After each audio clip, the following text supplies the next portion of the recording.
Hello, everybody, and welcome back to the podcast. This is Our Whole Childhood.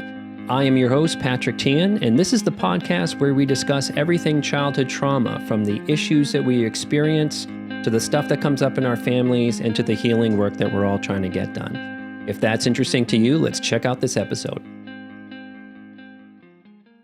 It was hard to know what my childhood self was like.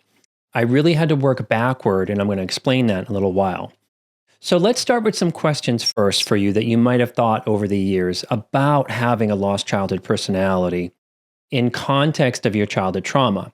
These were some important clues. Does it or has it ever felt off to you about how your family describes you or talks about you as a baby? Like there's like a negative charge to hearing them talk about what you were like. Has your family ever described you as the difficult one compared to a perfect sibling as babies? Implying that being an easy baby means that you're just going to be a better person to be in life, like out of the gates, that you would be a struggle for them. And related to that, do you ever get surprised when someone says that you're funny, or that you're creative, or that you're a deep person? Hearing that feedback at times might be clues about that lost childhood personality, but it might feel really odd to you or it doesn't land because, and this is important, childhood trauma survivors will struggle with having a solid sense of self. So whatever kind of comes in is just like, what? And the last question here is, do you not have any sense about what kind of child you actually were? If you resonate with this, think about how it feels when your parents talked about you as a baby. Did it bring up a feeling of shame or guilt, or even just felt really icky? Did it maybe feel that you were like in the wrong duck pond with the wrong ducks while being told that you were the odd duck? And that's probably not just unique to you, especially if the family that you grew up in was highly dysfunctional or abusive. And a big piece of reality in all this is an abusive parent will turn what babies are actually inherently like into a story about them being victimized by having children. That's important. Let me know if you resonate with that. And babies have a spark that abusive parents really just can't deal with. Here is a devastating truth about childhood trauma. Little kids have a spark that can nearly go out, like mine almost did, as they grow up when they are not really safe with safe parents. And I don't believe that that spark ever gets fully put out. It just more kind of barely hangs on underneath us, underneath our trauma selves. But what about that initial spark? Like, who were you? When you were 2 or 3 and you waved at a person in the grocery store, that was you. When you were 3 and you didn't want to wear scratchy tights for an event or a little suit or something like that, or you really felt really cautious around people and it needed to take time to warm up to them, that might have also been you. And I'm not saying that being around new people or wearing scratchy tights or a suit or something like that is childhood trauma. What I am saying is that abusive parents create stories that make a child spark into a problem. And therefore, to that child, that spark needs to go underground. So much of this involves 2 concepts: compliance and goodness of fit. Those family stories about you being difficult is a parent really telling on themselves about not adjusting to the type of child they had, which is the major task to healthy parenting. Goodness of fit doesn't mean that you were a bad kid. It actually doesn't have to mean that the parent is abusive. It just means there's a mismatch in personalities. If you're a circle and your parent is a square hole and they try to jam you into that, you're going to lose your spark. You stop being a circle and you start twisting yourself into a shape that matches the parent or pleases them, or simply gets them to be less abusive to you. That's the compliance piece. Your job is to also keep repressing your spark to decrease the parental stress and also decrease you being an aimed target for their abuse, if that makes sense. That's how our spark can go underground. So many of you have taken the ACE study test, or the Adverse Childhood Trauma Experiences study test. While helpful in some ways, it's really a rough measure of childhood trauma, which is a common critique of it. It's like it's not enough. It doesn't measure what is going on with the adults in a child's life. The ACE study is more about the results of the trauma that kids experience, about what is going on in the system that the child is growing up in. It doesn't complete a whole story. It doesn't measure the dynamics of family relationships like marriages, siblings, and parent-child relationships like attachment. When caregivers are abusive, it affects the whole system that the child is growing up in, and we tend to not measure that child's environment. So I actually came up with a clinical assessment that measures unsafe toxic environments. This assessment was recently published in the Journal of Family Trauma, Child Custody, and Child Development in June of 2025. This assessment can help you get a sense of measuring the toxicity that you grew up in from a family of origin childhood trauma perspective. Even if you know already that something was up, now it is measurable with this test. The questions are also highly reflective, and I actually think the questions are more important than your score at the end of the day, because those questions are really great things to bring into your reflective work or to bring into therapy. You can easily find and take this test at toxicfamilytest.com. So let's now get into the concept of healthy mirroring. But what about that major task in parenting, which is to cultivate what is already there to make sure to grow that kid's personality and make it grow and not squish it? Think of it like this. It's like when a puppy sees themselves in the mirror for the first time and they're figuring out they exist. In a healthy family, the parent is the mirror. If the parent is healthy, the mirror kind of says stuff like, oh, wow, you like to run, or you're such an active kid, or it's okay, you just need more time to warm up to people and adjust to new situations, or you really like routine. But if the parent is anything like my father or like my mother, that mirror becomes, you're the burden. And it's actually the mirror that's really off about who you are. It's not a clear representation of who you are because the mirror is kind of compromised. And the puppy has no sense of self without a mirror like that. And think about what was you were mirroring from a parent in context of all that when you were like really little, like a toddler. There's kind of a magic combination for this stuff. Goodness of fit and a good enough mirror is going to be success. And the success is going to be that a child doesn't have to lose their spark and they can grow into adulthood, maintaining some of that original personality. And the world will also try to like wear that personality down. It's different, but it's important for us to not lose our essence. Goodness of fit to me just means that the parent is flexible enough and emotionally safe enough and has a good enough idea about what their parental role is to help that spark grow and not put it out. And yes, any parent would struggle if they are a very extroverted person and one of their children is extremely shy or cautious. But that's actually the work of parenting, to adjust, to accept, and to check our own issues as parents. It's hard, but it's not impossible. Let's take a minute and consider what your parents' temperament was as that mirror. If they weren't flexible and healthy, what were they maybe? You don't need a time machine to figure it out. You can start in the present and think about what is your parents' temperament now? And that's probably a clue because they probably didn't change over time very much. Was your parent kind of low threshold and easily frustrated or sarcastic like my father? Or disconnected or stressed or ambivalent, even vindictive towards children? Maybe share in the comments about that and maybe ask yourself and sort of say to yourself, of course, I learned to feel less than about being a shy kid or an active kid or a strong-willed kid because the mirror was so off. And perhaps the worst version of this stuff is when a parent wears their victimization kind of as like an outfit. Like they wear, oh my God, my middle child nearly broke me. They were so timid and everything had to be about them and they just refused to dive in like my eldest does. What a pain. That's the mirror, unfortunately. That mirror said, you're too loud, you're too sensitive, you're a problem. And especially kind of my F my life kind of energy coming from such parents. And you'll know this was a trigger for you early on. If you get triggered when you overhear a parent talk about their kids that way. And yes, parenting is hard, but bad parents tend to tell on themselves in public, like at the grocery store, about like, oh, that's my youngest, nothing can ever go right for them with that kind of energy. That kind of trigger might be telling you about stuff that you heard. Doesn't always have to be, but it can be. So real quick, a little bit about temperament as infants and toddlers. So let's get into what are the innate childhood temperaments that we're kind of born with. Clinically, researchers identify 3 major temperaments: easygoing, slow to warm, and active. And along with those 3, there are 9 common traits that describe the big 3 temperaments.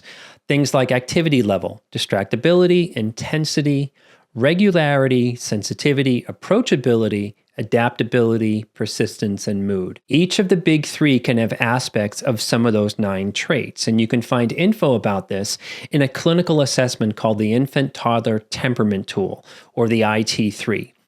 It's an assessment that measures not just the child's temperament, but the adult's temperament as well, to measure the goodness of fit. A child can be born with a very active personality, but maybe doesn't adapt well to change, and they may like regularity and routine. But what happens if that child is paired with a parent who is very low threshold in terms of stress, and they can't regulate their emotions? And maybe they mirror that children need to behave as functional adults that are thoughtful and fully developed, which is kind of a setup. What's going to happen to that child's active personality or tendency to like routine? Is it your real personality or the traumatized one? So my clients, when doing reparenting work with me, often get introduced to their inner child, and for the first time, they kind of get a sense about that lost personality. And it's often not surprising to them that the OG personality is different than the conditioned one that they're used to. To me, the general 3 temperaments can be kind of expanded, actually. These are just my thoughts about having worked with clients having different types of inner children. While the big 3 are certainly valid, and along with the traits, I find that they don't really kind of fully connect with the kind of story about the kind of kid that you might have been. So here are my 5 types of childhood innate personalities, and these are also influenced by those 9 traits that I mentioned earlier. The first is the firecracker. Originally, it's the active and intense child. The second one is called the observer, originally maybe the slow to warm child or the cautious child. Then there's the connector, originally the social child or gregarious one, not to be confused with the active one. And then number 4, the anchor, originally the routine-oriented and the steady child. And lastly, there is the feeler, originally the highly sensitive and empathic child. Let's get into these and see if they resonate with you. Let's get into the firecracker. The spark there around the firecracker is maybe you were born kind of loud. Maybe, well, all babies are loud. Maybe you were physical. Maybe you were curious. Maybe you were strong-willed and you wanted to climb over everything and ask why. And there was just a lot of energy coming from you. Not bad in any way. Here's how it gets lost.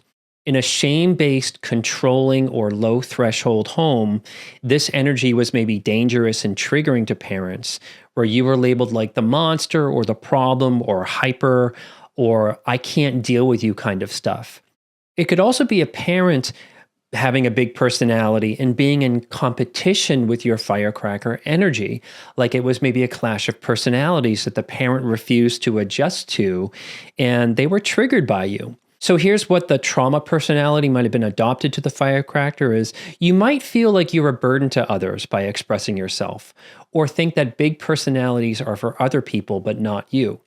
There's definitely going to be a hyper-focus on what people might think about you and your real desires, so much that you squish them to avoid that kind of criticism. Here are some clues in the present. Having opinions on things that you can't bring yourself to say to others, or being a go-getter but not taking any credit for that kind of bravery in life. It can be that the energy can be lost, but you're kind of shut down about it.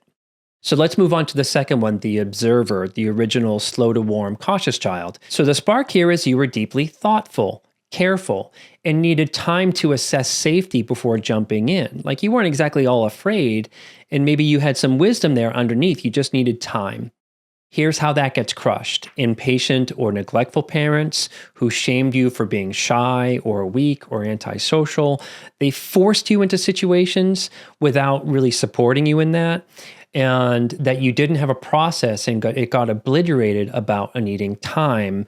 And that can feel very exposing to a child like this. The trauma mask here is maybe you became the invisible child or developed some social anxiety. Maybe you learned to dissociate because the world felt perpetually unsafe and kind of exposing. And a clue to this one might be that social situations can be excruciating. And there is too much exposure associated to them, which isn't really good for you to believe, because you actually can be part of, you just need more time to warm up. Now let's move on to the third one, the original social and gregarious child. The spark here is you were born with your heart open to the world. You waved at strangers, like at the grocery store example. You sought connection naturally. Here's how that gets crushed. If your parents were emotionally unavailable or narcissistic, or your need for connection was viewed as being needy. Maybe you were simply rejected for simply wanting love and having that kind of element about you. Now, I'm not saying all children don't. It got named as maybe attention seeking and became shameful. So the trauma mass that we'll develop when that gets squished is you might have become a people pleaser, or you might have fawned, or became kind of codependent with others. You learned to perform to get some crumbs and felt bad about connection in some way. See how different a natural desire that a child has to be connected kind of got wrecked. And you might have had to please people to be accepted, or have ended up feeling everything for everyone and not find yourself nourished because you're caretaking, and that's a clue there. Let's move on to the fourth one, the anchor, originally the routine-oriented or steady child. The spark here is you loved predictability and focusing on one thing at a time. You found maybe some joy in simply how things worked. Here's how it might have got crushed. If your home that you grew up in was a bit chaotic or alcoholic, violence, unpredictability, and your need for routine was impossible to kind of achieve, where you were constantly in a state of sensory overwhelm, or your routine and order-oriented mind was labeled as a burden or annoying or weirdo kid kind of stuff. The trauma mass that we might develop here is maybe becoming really anxious about the things you need, and you lost your voice to them due to shame. You could also have doubled down on these and become aggressive about your routine or your order, or perhaps some perfectionism. And a clue here is about maybe living in some quiet desperation about how you might want things to go, or you might really get activated when people don't hear what your needs are. Some advice here is watch out for some battles around flexibility, where it might be too important for you to meet these things, and there is some maybe reclaiming work to do about your own flexibility here. And the fifth one is what I call the feeler, originally the highly sensitive or empathic child. And I know that this one, I'm not trying to say this is the best one, but this is the one that I kind of identify with most. So the spark here is you felt things deeply: beauty, music, the emotions of others, and you were naturally tuned in to ways that other people just kind of aren't. That's not bad, it's just something different than the others. Here's how the feeler gets crushed. In a toxic home, the sensitivity that you had often probably got weaponized by parents, like you're too sensitive, stop crying, or you were maybe used as the family therapist wanting connection and expression, but your family construed that as like you being available to them, or your sensitivity was simply a lame burden and you were, again, the weirdo. The trauma mass can become, you might become an emotional caretaker or enmeshed by diminishing yourself because you can feel things for other people, but you may have also gotten good at kind of cosplaying into the normative world and kept your inner fantasy or emotional world separate as a secret because it's not safe to put it out there. The clue here is do you feel guilty about your feelings or the things that you're into or your rich inner world?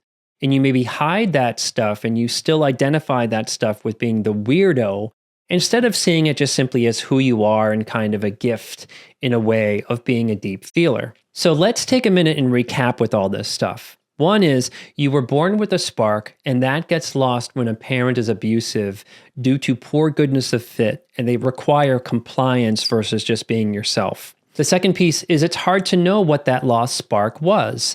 The third piece is we can see ourselves in the 5 types with the 3 major and the 9 traits, and we can understand how it got lost by looking at what parents and family were like to kids, us as kids specifically. Now let's kind of reverse engineer this stuff and work backwards by using those clues I mentioned earlier of the 5 with some reflective questions. Hopefully these might help. Some questions for the firecracker. Do you not go for things or opportunities telling yourself you don't deserve them? Do you see places where things can be maybe improved at work or otherwise with your ideas, but you never say anything? Actually, the reverse of that stuff is, are you a bit provocative, or do you tend to upset apple carts because you don't want to be diminished again? Some survivors can kill the intimacy around them by kind of being provocative with their firecracker energy, and it becomes a bit too much. Like you're kind of still fighting the world to be your innate sort of self. Isn't that how it works? Not exactly. Sometimes it's too much. Sometimes the firecracker energy is too protected by us and we have to prove something. Now, some reflective questions for the observer. Do social situations feel too excruciating for you? And do you make them to be kind of too big in your mind? And that might kill intimacy or connection for you.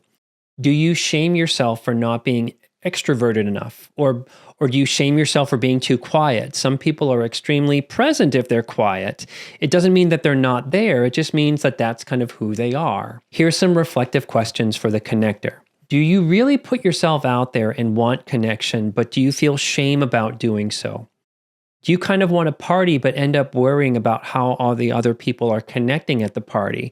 Do you see how that is the innate self of wanting that connection, and then the trauma self kind of going like, oh, wait, is everybody okay? And might there be some dissonance between you wanting the intimacy versus the cost of that intimacy? What I mean by that is kind of a triggered energy kind of a thing.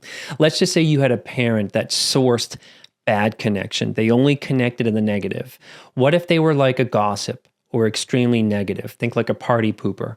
Does that cloud or shame your innate desire for connection in the trigger being like, oh my God, am I like my mom if I'm connecting in this way? That's what I mean by that. Now, some reflective questions for the anchor. A clue for the anchor might be feeling like someone is going to come along and really F up your day, F up your routine, and F up your sense of peace. Do you struggle with things like surprises, like work projects that suddenly pop up?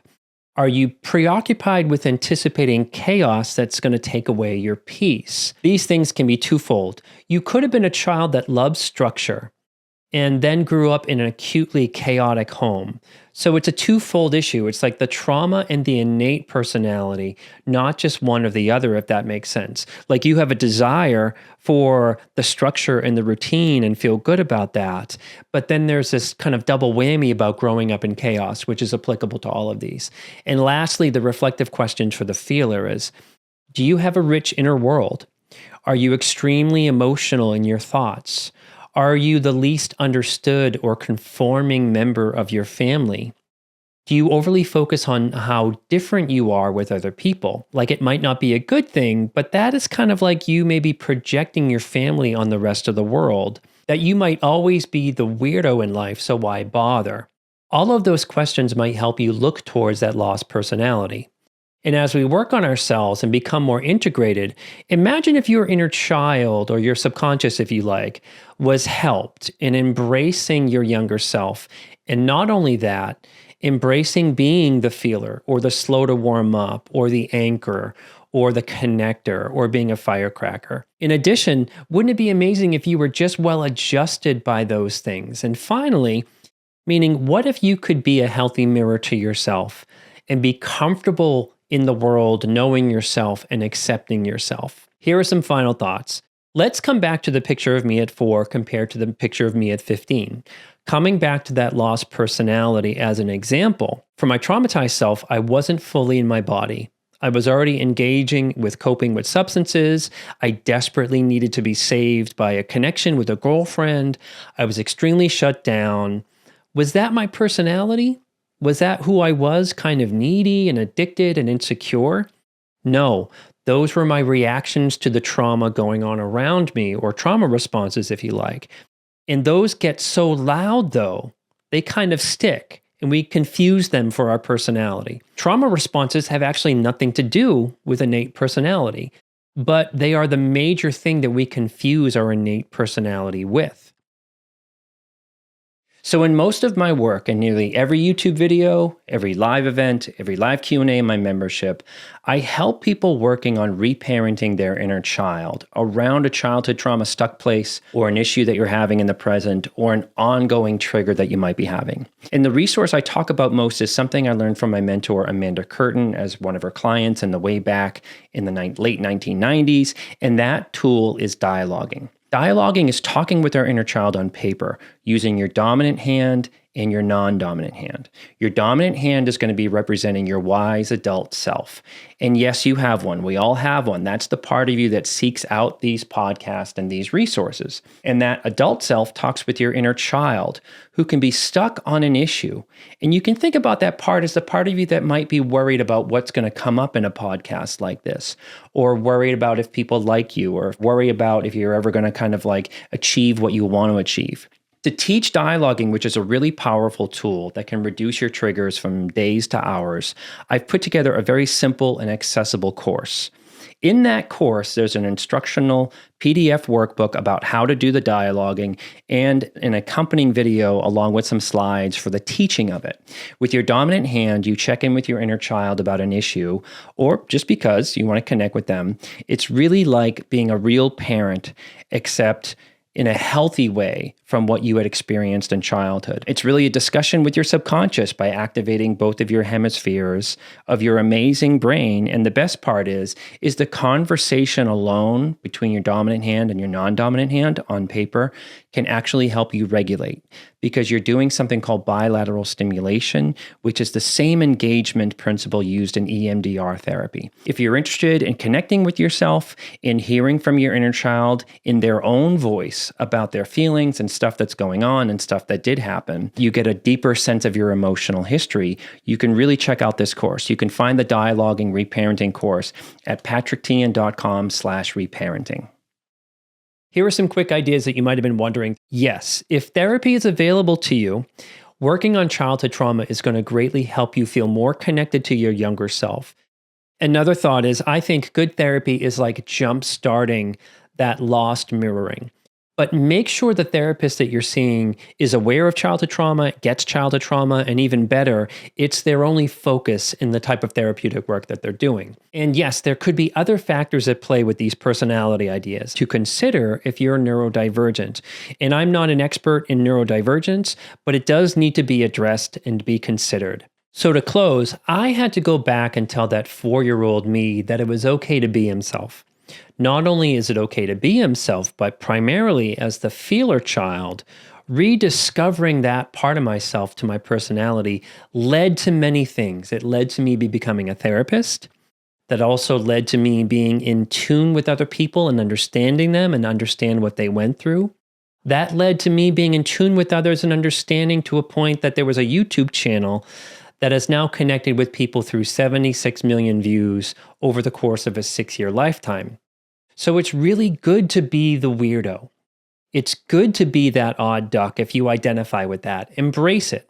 And lastly, your personality was really never going to be able to shine if you weren't in a safe family.